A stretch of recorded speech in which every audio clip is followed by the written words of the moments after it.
That's right, I have 10 US credit cards as a non-resident without a social security number using an ITIN, and I'm going to show you how you can do the same. Now, first of all, I just want to introduce myself. My name is Tyler DaCosta. My company helps foreigners and non-US residents establish, build, and scale US credit from abroad. Don't be shy. Go on over to Instagram. Follow me. I'm at Zero Card Mastery. Every day I'm sharing daily tips, tricks, travel hacks, credit strategies, and dropping little tips and hints as to what is in my mentorship and how I was able to get these 10 credit cards as a non-US resident. Now, I've had multiple inquiries from people who want to get their first US credit card, but what most people don't realize is that there is so much more to building a US credit profile than just getting this one card and using this one card, okay?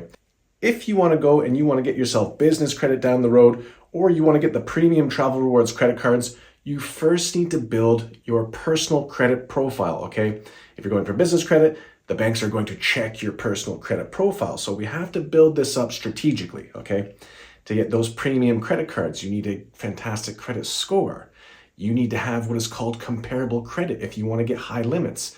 That just means that when a bank looks at your application to see if you are going to be approved for a card, they base the limits off of 1, what credit do you have with other banks? 2, how high is your credit utilization? How much of that available credit are you using? And 3, how is your payment history? Okay, do you have any late payments? Do you have a clean record, a positive payment history?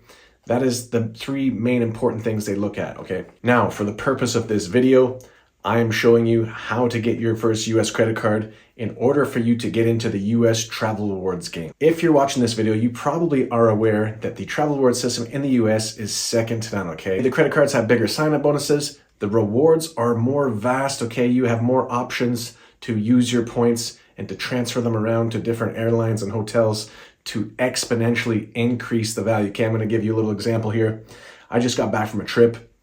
I was able to fly from Helsinki to London, business class pods for me and my wife. These are $2,500 tickets, and we paid $67 for this flight. Okay, that was pretty incredible. Amazing experience, something that I wouldn't have been able to pay for at that time for myself. So huge benefits having these cards. We then flew from London to Switzerland to Zurich, okay? We paid $128 for $1,600 flights, business class. All right, and then we stayed at a 5-star hotel, luxury hotel, incredible place, $500 a night place, 2 nights there. We paid $0, okay, all on travel rewards. And that is by knowing the strategies on how to move your points around between different partners to increase the value of those points, okay? Most people will just go in, they get their credit card points, they go into the travel portal of whatever bank the points are with, and they go book. No, we don't do that, okay? We are looking for the deals.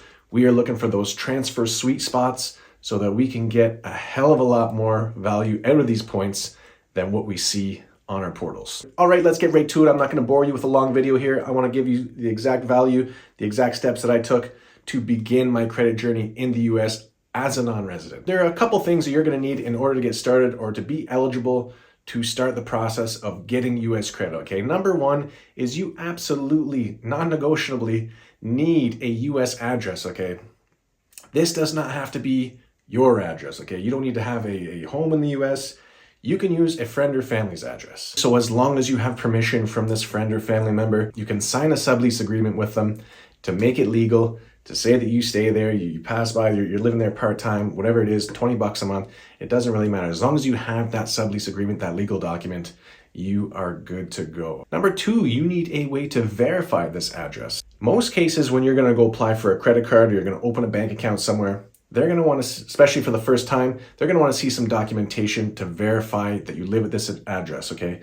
Number 1, you give them that sublease agreement, and 2, they're gonna want a utility bill. Now, the easiest way to get around this is to just talk to the person that you're renting from and just ask them, say, hey, let me pay your bill for a month, put my name on the account, that way I can get a bill statement in my name. Now you have something to present to the bank to verify that you in fact do reside at this address. For how long or how long of a duration, I don't know, but you will have a verifiable document. So it is important to note that when you are applying for cards and accounts with an ITIN number, as opposed to the American Social Security number. 9 times out of 10, you're going to have to provide verification, okay?